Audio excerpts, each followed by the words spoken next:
Hi, I'm Steve, and I'm gonna talk about installing Linux. And I know. I can hear you.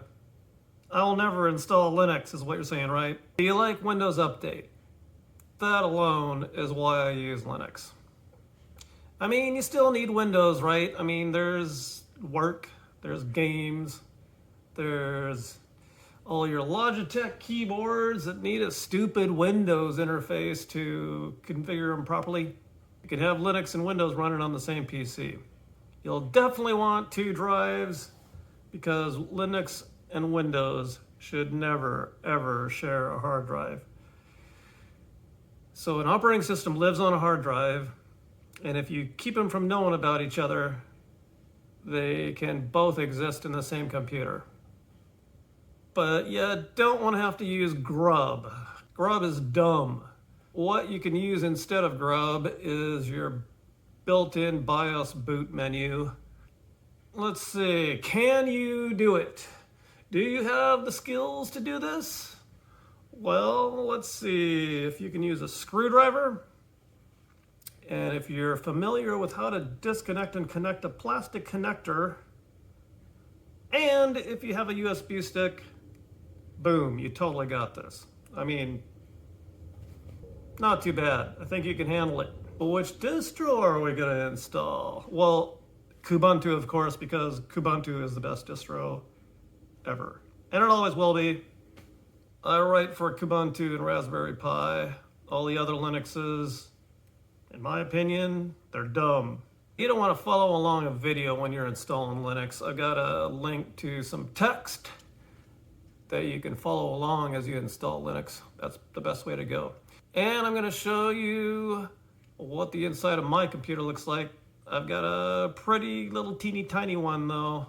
If you got a regular desktop like most people, it's going to be dusty in there, but you know, you use a screwdriver to open it, it's not that tough. Use a screwdriver to close it up, not that tough. And then once you've got your plastic connector skills and your screwdriver and your USB stick, you're set. Fully unscrewed. Notice my amazing screwdriver skills. Okay. Watch out for cables that need to stay connected.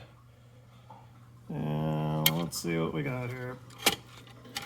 Okay, we got here is the M.2. That's the hard drive there. May not look like it, but it is. And you unscrew that little guy, and this side has a hinge, and it comes right out. And then hopefully you have another spot to put in the Linux one, because that's the Windows drive coming out. Over here in the top of this thing, see this cable? That lets me hook up another SATA drive. That connector hooks up to a slightly bigger drive. Those are the little plastic connectors I was talking about for the SATA connectors. So you got SATA, and over here you got the M2 with the screw and the hinge, and the SATA with the little plastic connector that slides right in. See these little side things, you unclick them, pops up, and you got your RAM card. There's the RAM. Push it down, click, it's connected. Then you get your awesome screwdriver again, and you put the dang thing back together. And get ready to do that again to put the Windows drive back in, you know, later on once Linux is installed. It says front. That's so you know how to put it back together right, FYI. You're going to have to do a little research.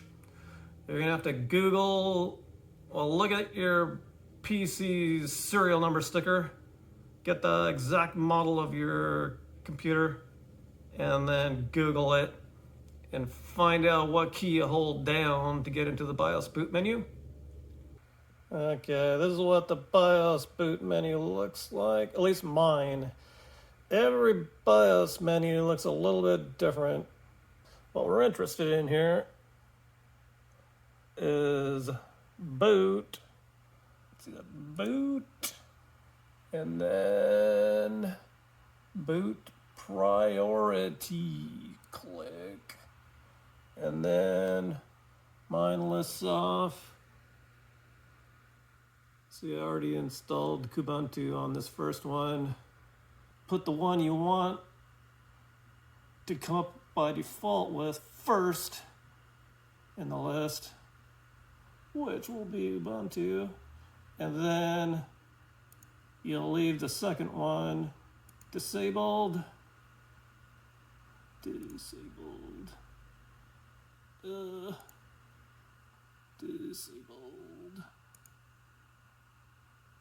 Then when you reboot, that's the baby you'll get, but you can flip between them. So you can pick whichever one you want, and then go save and exit.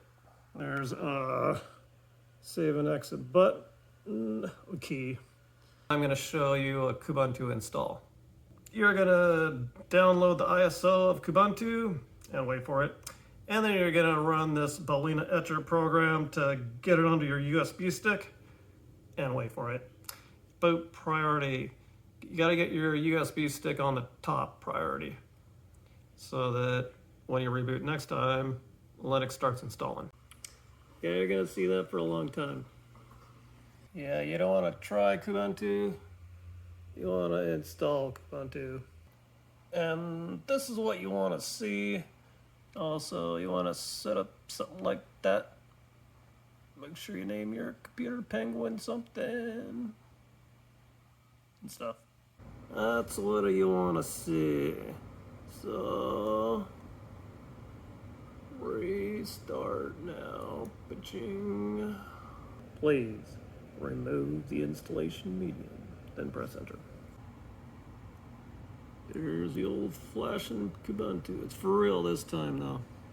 After you've been through the Linux install and lived, you got to take your computer apart again and put the Windows drive carefully back in there and reboot again, holding down your F2 or whatever the heck it is to get into the BIOS boot menu, and make sure that only one of your two drives is picked to boot from and the other one is disabled. So you should just have one slot in your boot priority menu, and the top slot should be just picking Windows or picking Linux. Okay, after all that work, you've ended up with 2 operating systems on your computer. Pretty cool. And one of those operating systems, Kubuntu, can run Piano Cheetah, so not bad.